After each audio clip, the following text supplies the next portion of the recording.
À plusieurs endroits à Disneyland Paris, on trouve, comme ici à Walt's An American Restaurant, des cages à oiseaux. Certaines d'entre elles sont en fait des hommages à la technologie audio-animatronique. Cette technologie est née grâce à un oiseau mécanique que Lillian Disney, la femme de Walt, avait trouvé à la Nouvelle-Orléans.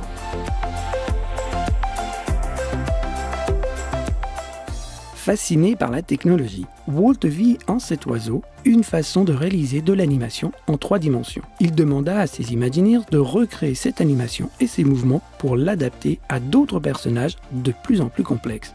Les Imagineers développèrent un programme pour commander ces mouvements avec la technologie qu'ils connaissaient, celle du cinéma, la bande-son.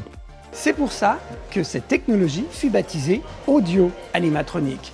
Et naturellement, les premiers personnages utilisant cette technologie furent des oiseaux, comme ici à Colonel Hatties Pizza Outpost.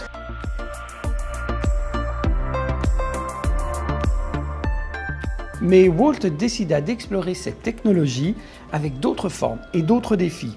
Un de ses premiers personnages totalement humains fut le président Abraham Lincoln, dont il était un grand admirateur et dont on trouve un portrait ici à Victorial Homestyle Restaurant.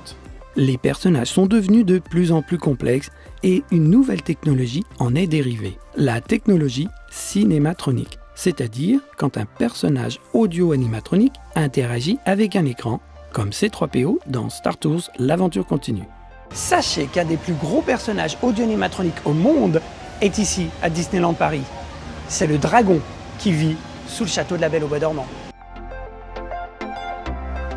Et puisque nous sommes dans les superlatifs, sachez que les personnages audio-animatroniques les plus complexes au monde se trouvent dans l'attraction Pirates of the Caribbean. Et à Disneyland Paris, nous avons même les Duellustes, une interaction unique qui n'existe nulle part ailleurs.